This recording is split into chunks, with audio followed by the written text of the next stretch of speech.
পৃষ্ঠা 149 কন্টিনিউড। বর্ণনামূলক উত্তরভিত্তিক প্রশ্নাবলী বা LAQ। প্রতিটি প্রশ্নের মান 8। প্রশ্ন 1। দক্ষিণ আফ্রিকায় গান্ধীজির রাজনৈতিক জীবনের বর্ণনা দাও। ভূমিকা: বিলেত থেকে ব্যারিস্টারি পাশ করে আসার পর ওকালতি সূত্রে দক্ষিণ আফ্রিকায় গেলেও সেখানে কৃষ্ণাঙ্গদের ওপর শ্বেতাঙ্গদের অত্যাচার দেখে গান্ধীজি প্রতিবাদ করার প্রয়োজন মনে করেন। দক্ষিণ আফ্রিকার শ্বেতাঙ্গ সরকার ভারতীয় সহ কৃষ্ণাঙ্গদের ওপর একের পর এক অন্যায় আইন জারি করলে গান্ধীজি সত্যাগ্রহ ও অহিংস নীতিতে আন্দোলন গড়ে তোলেন। দক্ষিণ আফ্রিকায় গান্ধীজির রাজনৈতিক জীবন। 1। দক্ষিণ আফ্রিকায় গান্ধীজি বিলেত থেকে ব্যারিস্টারি পাশ করে দেশে ফিরলেও আইন ব্যবসায় গান্ধীজি বিশেষ সফলতা পাননি। তাই তিনি কোট দাদাভাই আবদুল্লাহ অ্যান্ড কোম্পানির আনকোট আইনজীবী হিসেবে মামলা মোকদ্দমা সামলানোর জন্য দক্ষিণ আফ্রিকায় যান। 1893 খ্রিস্টাব্দ। গান্ধীজি সেখানে যাওয়ার অনেক আগেই দক্ষিণ ভারত থেকে চুক্তিবদ্ধ ভারতীয় মজুররা এবং তাদের সঙ্গে কিছু মুসলমান ব্যবসায়ী সেখানে বসবাস করতেন। এদের মধ্যে ছিলেন হিন্দু, মুসলিম, পার্সি ও গুজরাটিগণ। শ্রমিকরা সাধারণত দক্ষিণ আফ্রিকার শ্বেতাঙ্গদের আখের ক্ষেত ও চিনি কলে কাজ করতেন। এই সকল চুক্তিবদ্ধ শ্রমিকরা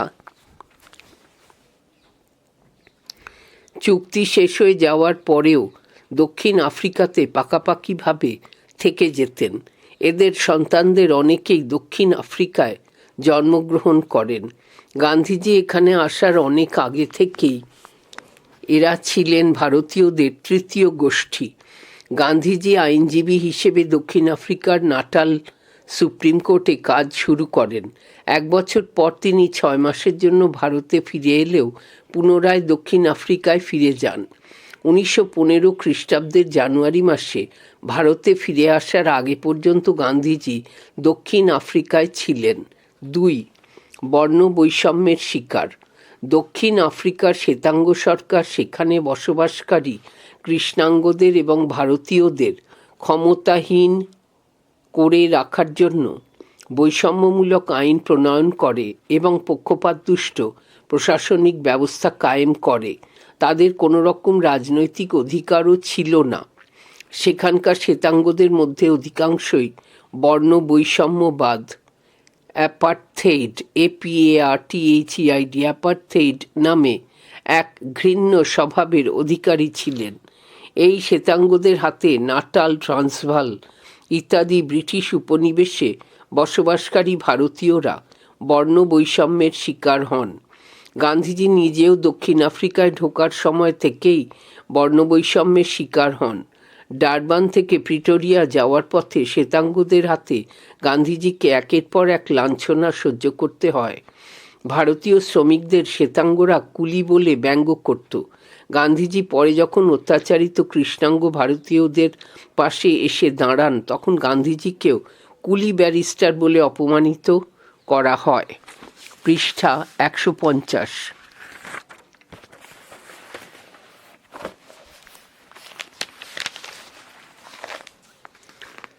জানার আকাশ। ডারবান থেকে ট্রেনে করে প্রিটোরিয়া যাওয়ার পথে এক শ্বেতাঙ্গ যাত্রী গান্ধীজিকে প্রথম শ্রেণীর কামরা থেকে জোর করে নামিয়ে দেন। ফলে গান্ধীজিকে সেই শীতের রাতে স্টেশনের প্রতীক্ষালয়ে অনেক কষ্ট করে থাকতে হয়। জোহানেসবার্গে পৌঁছে তিনি একাধিক হোটেলে গেলেও রাতে থাকার কোনো জায়গা পাননি। জোহানেসবার্গ থেকে প্রিটোরিয়া যাওয়ার সময়ও গান্ধীজির কাছে ট্রেনের প্রথম শ্রেণীর টিকিট থাকা সত্ত্বেও তাঁকে ধাক্কা দিয়ে কামরা থেকে নামিয়ে দেওয়া হয়। যদিও অপর এক ইউরোপীয় যাত্রীর হস্তক্ষেপে গান্ধীজি সে যাত্রায় ট্রেনে করে যাওয়ার সুযোগ পান।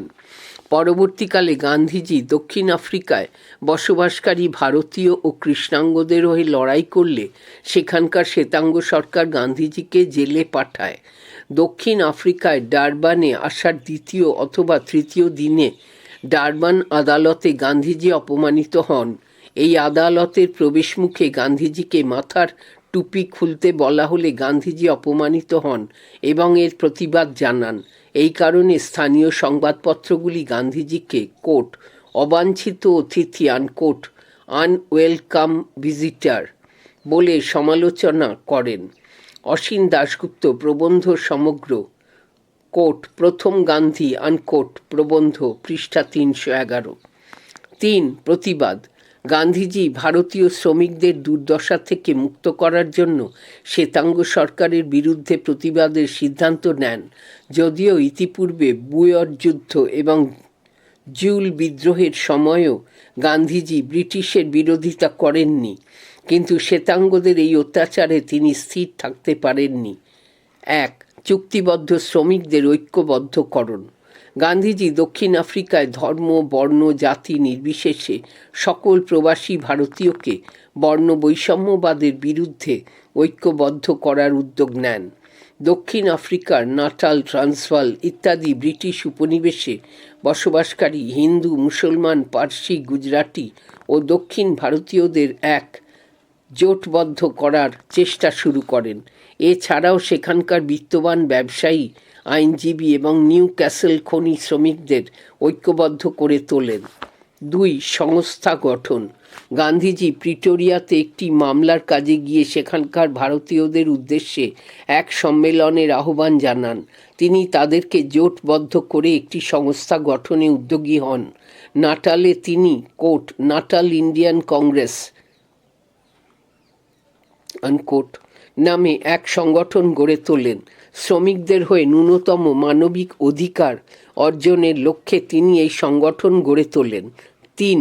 পত্রিকা প্রকাশ।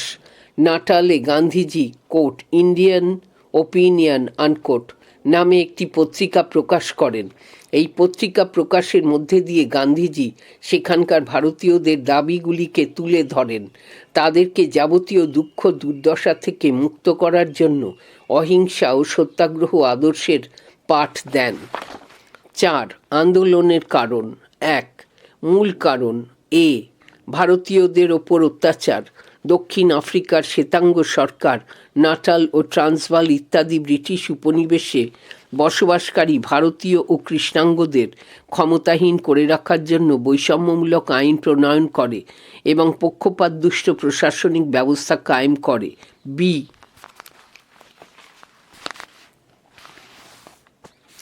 জীবনযাত্রার নিম্নমান।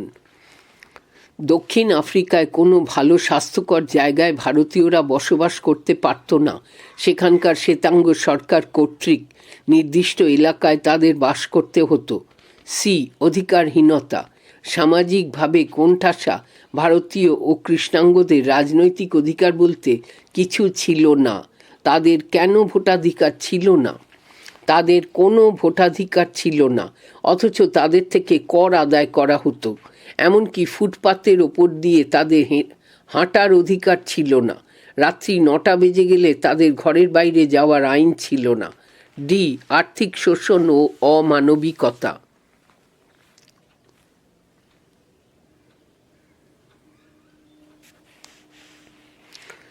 চুক্তির মেয়াদ শেষ হয়ে যাওয়ার পরেও সেখানে বসবাসকারী শ্রমিকদের থেকে বার্ষিক মাথাপিছু 3 পাউন্ড কর আদায় করা হতো। তাছাড়া এক আইন দ্বারা 1907 খ্রিস্টাব্দ ট্রান্সভালে বসবাসকারী ভারতীয়দেরকে দাগি আসামির মতো আঙুলের ছাপ দিয়ে নাম নথিভুক্ত করতে হতো।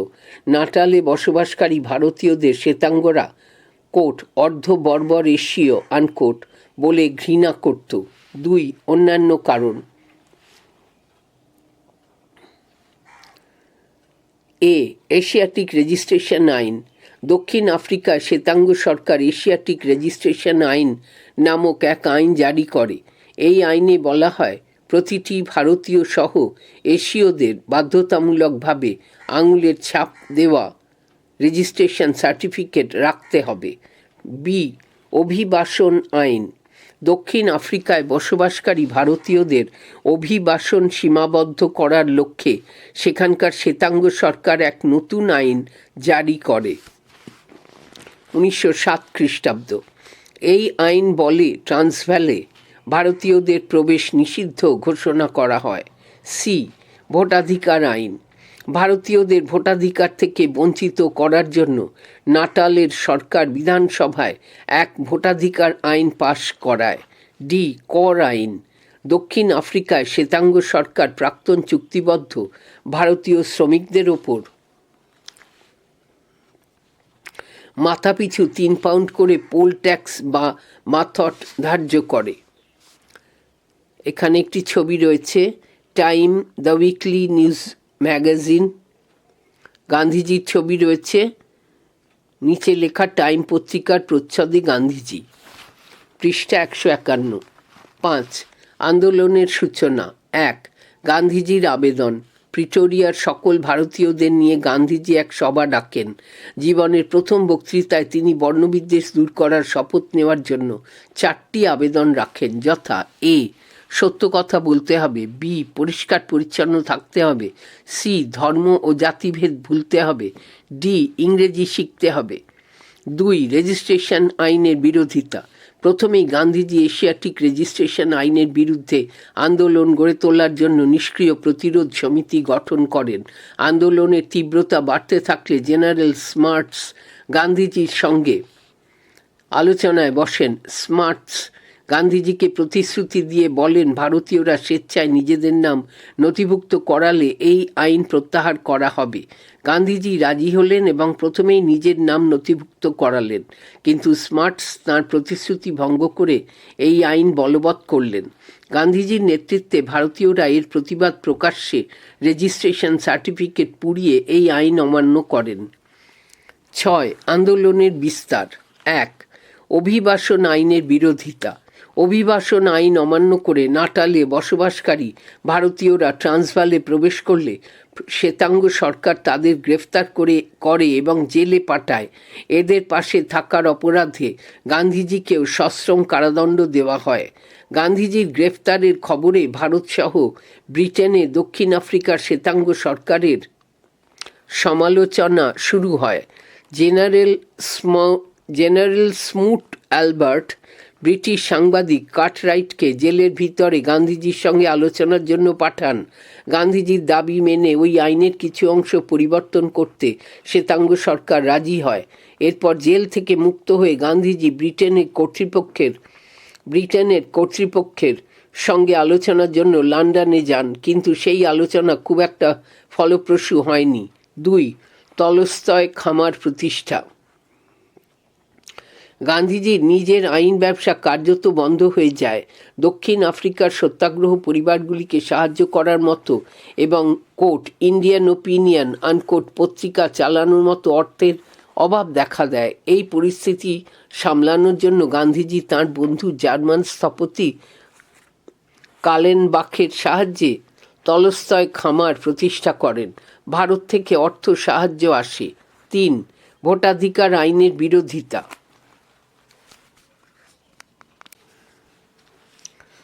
নাটালের সরকার ভারতীয়দের ভোটাধিকার থেকে বঞ্চিত করলে গান্ধীজি সেখানকার ভারতীয়দের সংঘবদ্ধ করে এই বিলের বিরোধিতা করতে শুরু করেন।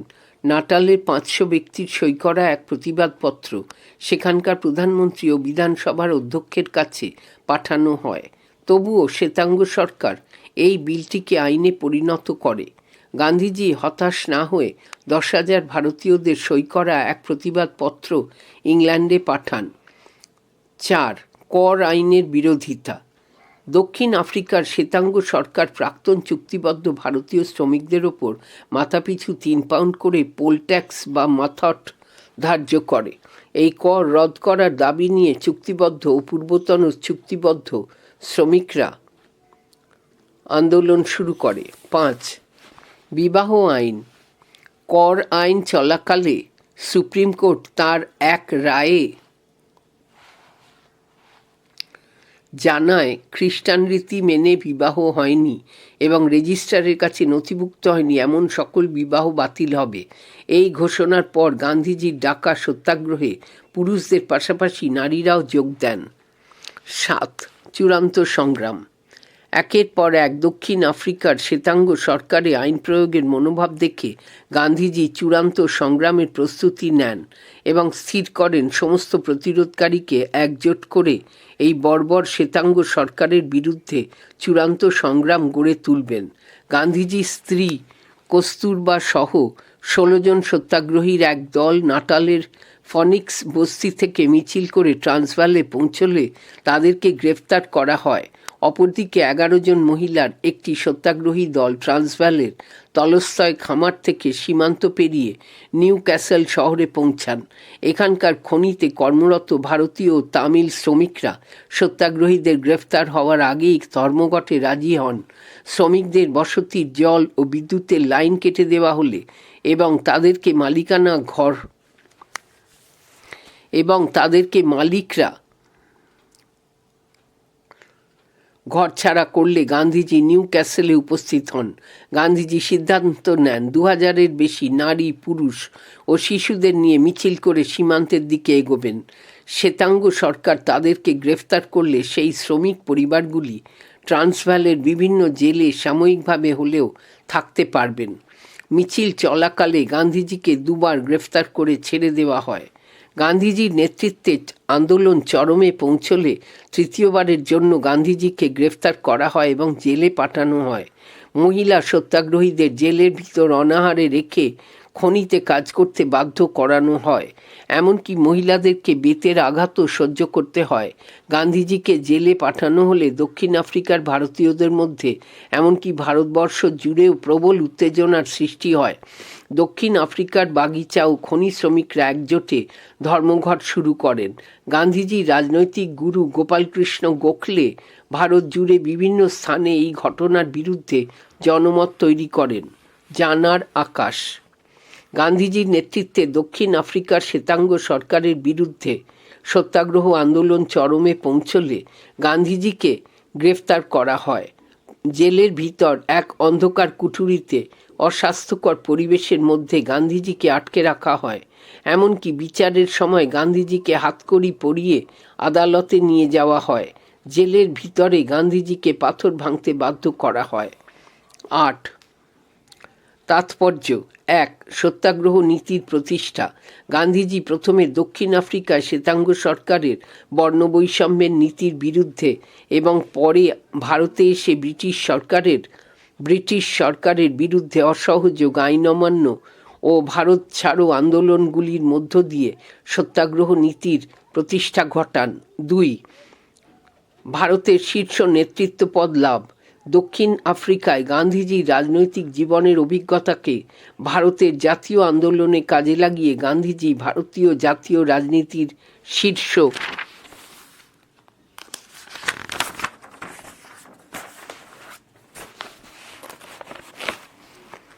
নেতৃত্ব পদ লাভ করেন। পৃষ্ঠা 152। 3. ভারতীয় রাজনীতির নিয়ন্ত্রক। অসহযোগ, আইন অমান্য ও ভারত ছাড়ো আন্দোলনগুলিকে গণ আন্দোলনে রূপান্তরের মধ্য দিয়ে গান্ধীজি জননেতা ও জাতীয় রাজনীতির এক এবং একমাত্র নিয়ন্ত্রক হয়ে ওঠেন। উপসংহার: জীবনের দীর্ঘ 20 বছর গান্ধীজি বর্ণবৈষম্যের শিকার কৃষ্ণাঙ্গ এবং প্রবাসী ভারতীয়দের মুক্তির লক্ষ্যে দক্ষিণ আফ্রিকায় কাটান। অহিংস ও সত্যাগ্রহ নীতির প্রয়োগ ঘটিয়ে গান্ধীজি তাঁর লক্ষ্যে পৌঁছান। দক্ষিণ আফ্রিকায় রাজনৈতিক কার্যকলাপ ভারতের জাতীয় আন্দোলনের নায়ক গান্ধীজির রাজনীতির মহড়া ছিল বলে মনে করা হয়। প্রশ্ন 2.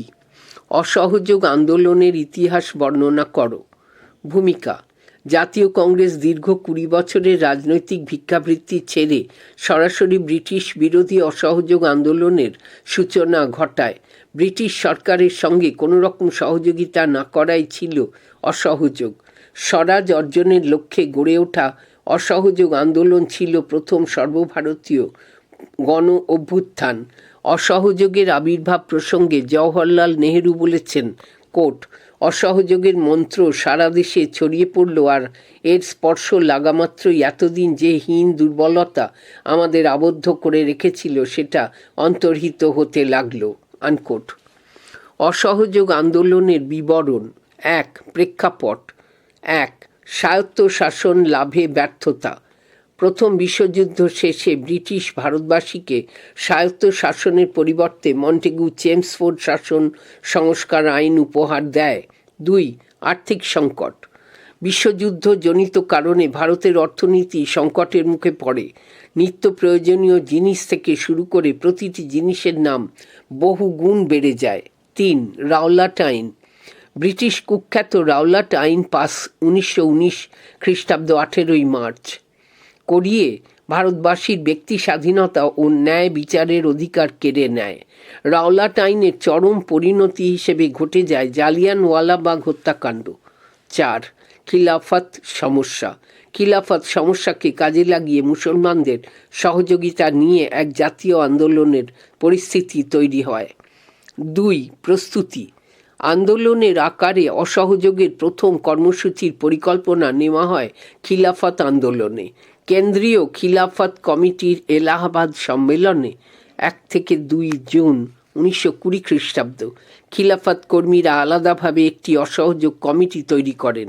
এই কমিটি পরের মাসে কোর্ট খিলাফত ইস্তাহার আনকোট জারি করে এক ঘোষণায় বলে, আগস্ট মাসের 1 তারিখ থেকে হরতালের মধ্য দিয়ে অসহযোগ আন্দোলন শুরু হবে।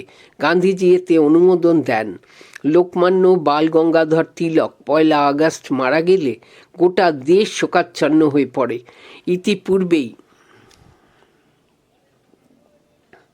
কেন্দ্রীয় খিলাফত কমিটি আন্দোলনের 12 দফা কর্মসূচি গ্রহণ করে এবং সেগুলি রূপায়ণের জন্য একটি উপসমিতি গঠন করে।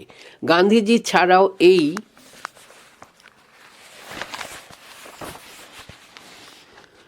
উপসমিতির সদস্য হন আবুল কালাম আজাদ, হসরত মোহিনী, সাইফুদ্দিন কিচলু, শওকত আলী, মোহাম্মদ আলী প্রমুখ। 3. লক্ষ্য। 1. মূল লক্ষ্য। সম্পূর্ণ অহিংস পদ্ধতিতে 1 বছরের মধ্যে স্বরাজ অর্জন করাই ছিল অসহযোগ আন্দোলনের মূল লক্ষ্য। 2. অন্যান্য লক্ষ্য। অসহযোগ আন্দোলনের অন্যান্য লক্ষ্য ছিল: এ. খিলাফত সমস্যার সন্তোষজনক মীমাংসা করা। বি. ব্রিটিশকে দিয়ে দমনমূলক রাওলাট আইন প্রত্যাহার করানো। সি. জালিয়ানওয়ালাবাগ হত্যাকাণ্ডের নায়কদের শাস্তি দান। ডি. সাম্প্রদায়িকতা, অস্পৃশ্যতা ও জাতিভেদ প্রথার অবসান ঘটানো। 4. প্রভাব ও কর্মসূচি। ইতিপূর্বে এলাহাবাদ সম্মেলনে গৃহীত হয়েছিল কেন্দ্রীয় খিলাফত কমিটির 12 দফা কর্মসূচি 8 জুন 1920 খ্রিস্টাব্দ। পরে সেই বছরেই সেপ্টেম্বরে লালা লাজপত রায়ের সভাপতিত্বে কলকাতায় ভারতীয় জাতীয় কংগ্রেসের বিশেষ অধিবেশন বসে। এই অধিবেশনে বাংলার বিপিনচন্দ্র পালের দেওয়া কিছু সংশোধনী সহ অসহযোগ কর্মসূচির প্রস্তাব অনুমোদিত হয়।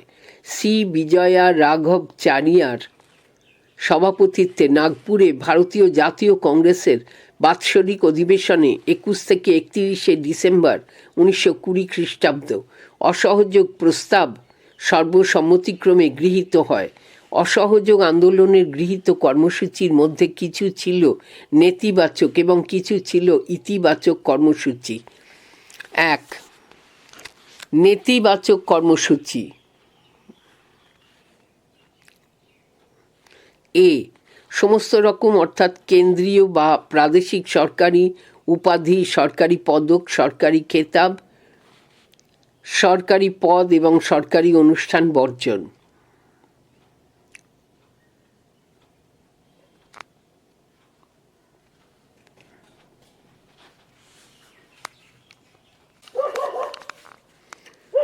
3. লক্ষ্য। 1. মূল লক্ষ্য। সম্পূর্ণ অহিংস পদ্ধতিতে 1 বছরের মধ্যে স্বরাজ অর্জন করাই ছিল অসহযোগ আন্দোলনের মূল লক্ষ্য। 2. অন্যান্য লক্ষ্য। অসহযোগ আন্দোলনের অন্যান্য লক্ষ্য ছিল: এ. খিলাফত সমস্যার সন্তোষজনক মীমাংসা করা। বি. ব্রিটিশকে দিয়ে দমনমূলক রাওলাট আইন প্রত্যাহার করানো। সি. জালিয়ানওয়ালাবাগ হত্যাকাণ্ডের নায়কদের শাস্তি দান। ডি. সাম্প্রদায়িকতা, অস্পৃশ্যতা ও জাতিভেদ প্রথার অবসান ঘটানো। 4. প্রস্তাব ও কর্মসূচি।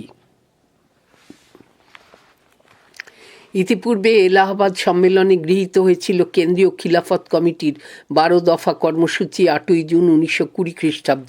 পরে সেই বছরেই সেপ্টেম্বরে লালা লাজপত রায়ের সভাপতিত্বে কলকাতায় ভারতীয় জাতীয় কংগ্রেসের বিশেষ অধিবেশন বসে। এই অধিবেশনে বাংলার বিপিনচন্দ্র পালের দেওয়া কিছু সংশোধনী সহ অসহযোগ কর্মসূচির প্রস্তাব অনুমোদিত হয়। সি বিজয়া রাঘবচারিয়া সভাপতিত্বে নাগপুরে ভারতীয় জাতীয় কংগ্রেসের বাৎসরিক অধিবেশনে 21 থেকে 31 ডিসেম্বর 1920 খ্রিস্টাব্দ অসহযোগ প্রস্তাব সর্বসম্মতিক্রমে গৃহীত হয়। অসহযোগ আন্দোলনের গৃহীত কর্মসূচির মধ্যে কিছু ছিল নেতিবাচক এবং কিছু ছিল ইতিবাচক কর্মসূচি। 1. নেতিবাচক কর্মসূচি এ সমস্ত রকম অর্থাৎ কেন্দ্রীয় বা প্রাদেশিক সরকারি উপাধি, সরকারি পদক, সরকারি খেতাব, সরকারি পদ এবং সরকারি অনুষ্ঠান বর্জন। বি. সরকার নিয়ন্ত্রিত স্কুল, কলেজ, বিদ্যালয় সহ বিভিন্ন শিক্ষা প্রতিষ্ঠান বর্জন। সি. ব্রিটিশ পরিচালিত সরকারি আইন, আদালত, পরীক্ষা বর্জন। ডি. কেন্দ্রীয় ও প্রাদেশিক আইনসভাগুলির নির্বাচন বয়কট অর্থাৎ লেজিসলেটিভ কাউন্সিলের নির্বাচনে অংশগ্রহণ না করা। ই. মাদক দ্রব্য বর্জন করা। এফ. ব্রিটিশের তৈরি বস্ত্র সামগ্রী এবং বিদেশি পণ্য সামগ্রী বর্জন করা। জি. মেসোপটেমিয়াতে ব্রিটিশ সরকারের কাজে যোগ না দেওয়া। 2. ইতিবাচক কর্মসূচি এ দেশি সুতোয় তৈরি বস্ত্র অর্থাৎ খদ্দর ও তাঁতের বস্ত্র সামগ্রী ব্যবহার করা। বি. সরকারি আদালতের বদলে সালিসি বোর্ড গঠন করা। সি. 20 লক্ষ চরকা বিতরণ করা। ডি. জাতীয় কলেজ প্রতিষ্ঠা করা। ই. অস্পৃশ্যতার মতো সামাজিক ব্যাধি দূর করা। এফ. তিলক স্বরাজ ফান্ডে 30 জুনের মধ্যে 1 কোটি টাকা সংগ্রহ করা। জি. জাতীয় কংগ্রেসের সদস্য সংখ্যা বাড়িয়ে 1 কোটিতে নিয়ে যাওয়া। এইচ. গ্রামোন্নয়ন পরিকল্পনা গ্রহণ। 5. অসহযোগের সূচনা 1921 খ্রিস্টাব্দের জানুয়ারিতে অসহযোগ আন্দোলন শুরু হয়। ইতিপূর্বেই খিলাফত আন্দোলনের প্রাণপুরুষ শৌকত আলী এবং মোহাম্মদ আলীকে সঙ্গে নিয়ে গান্ধীজি ভারতের বিভিন্ন জায়গায় সভা সমিতি আয়োজনের মধ্য দিয়ে অসহযোগের পক্ষে জনমত গড়ে তুলেছিলেন। তাই আন্দোলন শুরু হওয়া মাত্রই ভারতের শহরে, নগরে, গ্রামে, গঞ্জে, পাড়ায় পাড়ায় সমাজের সকল স্তরের মানুষ জেগে ওঠেন এবং দলে দলে অসহযোগ আন্দোলনে যোগ দেন। আন্দোলনকারীদের মধ্যে হিন্দু মুসলমান, নারী পুরুষ, শিক্ষিত অশিক্ষিত, নবীন প্রবীণের মধ্যে কোনো রকম ভেদাভেদ ছিল না। পৃষ্ঠা 153। 6. আন্দোলনের নানা পর্যায় সর্বভারতীয় স্তরে অসহযোগ আন্দোলন 4টি পর্যায়ে ছড়িয়ে পড়েছিল, যথা 1. প্রথম পর্যায় জানুয়ারি থেকে মার্চ 1921। অসহযোগ আন্দোলনের প্রথম পর্যায়ে অর্থাৎ আন্দোলন শুরু হওয়া মাত্র ছাত্র সমাজ সরকার নিয়ন্ত্রিত স্কুল, কলেজ ও বিশ্ববিদ্যালয় ত্যাগ করতে শুরু করে। আইনজীবীগণ ওকালতি বর্জন করেন এবং কিছু গুণী মানুষ কেন্দ্রীয় ও প্রাদেশিক স্তরে সরকারি উপাধি, সরকারি পদক, সরকারি খেতাব ত্যাগ করতে শুরু করেন। বহু মানুষ সরকারি পদ ছেড়ে দেন এবং সরকারি অনুষ্ঠান বর্জন করেন। 2. দ্বিতীয় পর্যায় এপ্রিল থেকে জুন 1921। অসহযোগ আন্দোলনের দ্বিতীয় পর্যায়ে প্রচুর মানুষ স্বদেশী ফান্ডে টাকা দান করেন। ভারতীয় জাতীয় কংগ্রেসের প্রচুর সদস্য সংখ্যা বৃদ্ধি পায়। 20 লক্ষ চরকা বিতরণের কাজ শুরু হয়। খদ্দরের প্রসার ঘটে। 3. তৃতীয় পর্যায় জুলাই থেকে নভেম্বর 1921। এই পর্যায়ে সমাজের একেবারে নিচু স্তর থেকে সাধারণ মানুষেরা দলে দলে আন্দোলনে যোগ দেয়। আন্দোলনের তীব্রতা বাড়ে। আন্দোলনকারীরা বিদেশি পণ্য বর্জন ও বয়কট করে। ইংল্যান্ডের যুবরাজ কোট প্রিন্স অফ ওয়েলসের আনকোট ভারত সফরের প্রতিবাদে প্রকাশ্যে বিদেশি বস্ত্র পোড়ানো হয়। একাধিক হরতালের পাশাপাশি গান্ধীজির কোট জেল ভরো আনকোট ডাকে সাড়া দিয়ে প্রচুর স্বেচ্ছাসেবক জেলে যান। একাধিক শ্রমিক ধর্মঘটের পাশাপাশি ব্রিটিশ বিরোধী কৃষক আন্দোলন শুরু হয়। 4. চতুর্থ পর্যায় নভেম্বর 1921 থেকে ফেব্রুয়ারি 1922। এই পর্যায়ে অসহযোগ আন্দোলন জঙ্গি রূপ ধারণ করে। এই সময়কালে এই আন্দোলনে আগের তুলনায় সমাজের সকল শ্রেণীর মানুষের অংশগ্রহণ আরও বাড়ে। হরতাল, শ্রমিক ধর্মঘট, কৃষক আন্দোলন, পিকেটিং সব কিছুরই তীব্রতা বাড়ে। গুজরাটের বারদৌলিতে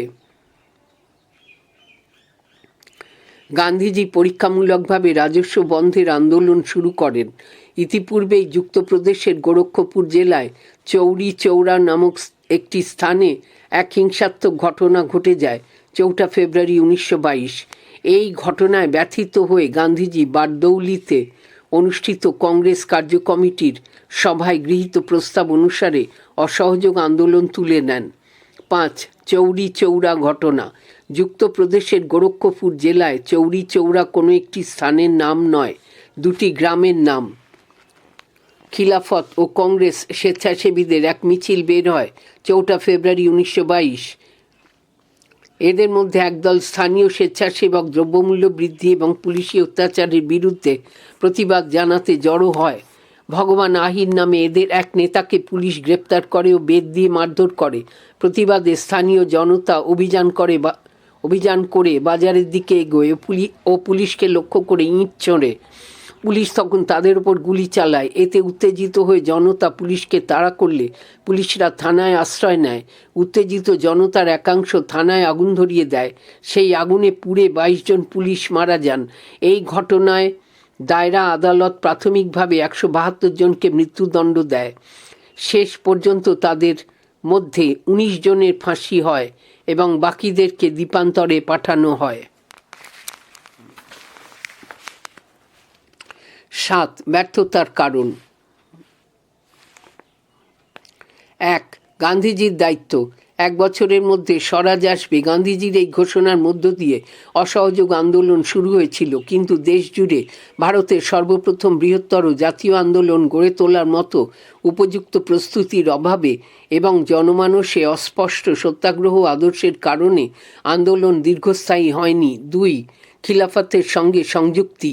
গান্ধীজি খিলাফতের সঙ্গে অসহযোগকে মিশিয়ে দিতে চেয়েছিলেন, কিন্তু তুরস্কে নবগঠিত প্রজাতান্ত্রিক সরকারের প্রধান কামাল পাশা খলিফা পদ তুলে দেওয়ায় ভারতে খিলাফত আন্দোলন বন্ধ হয়ে যায়। 3 সরকারি দমননীতি। ব্রিটিশ সরকার সাধারণ সত্যাগ্রহী থেকে শুরু করে জাতীয় শীর্ষ নেতৃবৃন্দদের গ্রেফতার করে। পাশাপাশি কংগ্রেস ও খিলাফতি স্বেচ্ছাসেবকদের সংগঠনগুলিকে বেআইনি বলে ঘোষণা করা হয়। সরকার বিভিন্ন সভা সমিতি, শোভাযাত্রা ও ধর্মঘটের ওপর নিষেধাজ্ঞা জারি করে। 4 আন্দোলনে হিংসার অনুপ্রবেশ। যুক্তপ্রদেশের গোরক্ষপুর জেলার চৌরি চৌরায় সত্যাগ্রহীদের ওপর পুলিশ গুলি চালালে উত্তেজিত জনতার একাংশ থানায় আগুন ধরিয়ে দেয়। এতে 22 জন পুলিশকর্মী মারা যায়। এই ঘটনার পর গান্ধীজি অসহযোগ আন্দোলন তুলে নেন। 5 অন্যান্য কারণ। মধ্যবিত্ত শ্রেণীর দূরে সরে যাওয়া, আন্দোলনকারীদের আলাদা আলাদা স্বার্থ এবং সংগঠনমূলক কার্যাবলীর অভাব অসহযোগ আন্দোলনকে একটি দীর্ঘস্থায়ী আন্দোলনে পরিণত হতে বাধার সৃষ্টি করে। 8 গুরুত্ব। 1 গান্ধীজির নেতৃত্বের প্রতিষ্ঠা। গান্ধীজির সত্যাগ্রহ আদর্শ এবং অহিংস পদ্ধতি মেনে এই প্রথম সর্ববৃহৎ জাতীয় আন্দোলন শুরু হয়েছিল।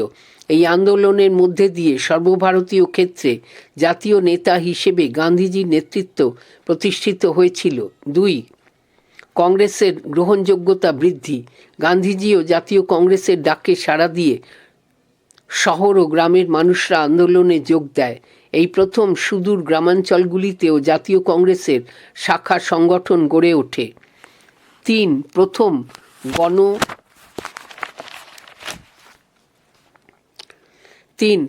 গণ আন্দোলন। সমাজের সকল স্তরের মানুষ এই আন্দোলনে যোগ দেওয়ায় অসহযোগ প্রকৃত অর্থেই এক গণ আন্দোলনের চেহারা নেয়। 4 অন্যান্য। অসহযোগ আন্দোলনের মধ্যে দিয়ে সাধারণের মনে রাজনৈতিক চেতনার উন্মেষ ঘটে। খাদি, বস্ত্রশিল্প সহ অন্যান্য দেশীয় শিল্পের প্রসার ঘটায় ভারতবাসীর আর্থিক স্বনির্ভরতা তৈরি হয়। দেশবাসীর অন্তরে স্বাধীনতার আকাঙ্ক্ষা জন্ম নেয়। সমাজের সকল স্তরের মানুষের অংশগ্রহণ ঘটায় জাতপাতের সামাজিক ভেদাভেদ মুছে যায়। পরবর্তী সময়ে পাঞ্জাবের অকালি আন্দোলন সুরাটে বারদৌলি সত্যাগ্রহ সহ নানা আন্দোলন ও প্রতিবাদ কর্মসূচি শুরু হয়। 9 আন্দোলন প্রত্যাহার।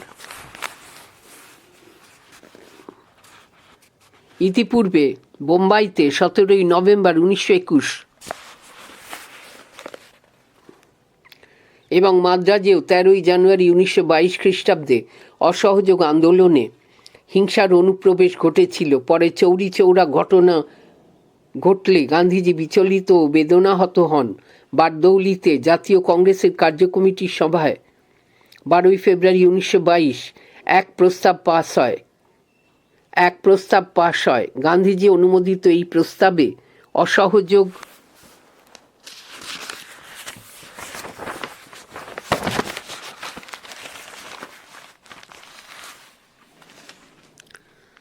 আন্দোলন বন্ধের সিদ্ধান্ত নেওয়া হয়। পৃষ্ঠা 154।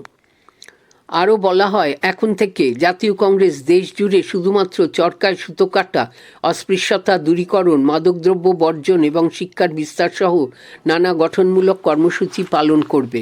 উপসংহার: 1 বছরের মধ্যে স্বরাজ আসবে।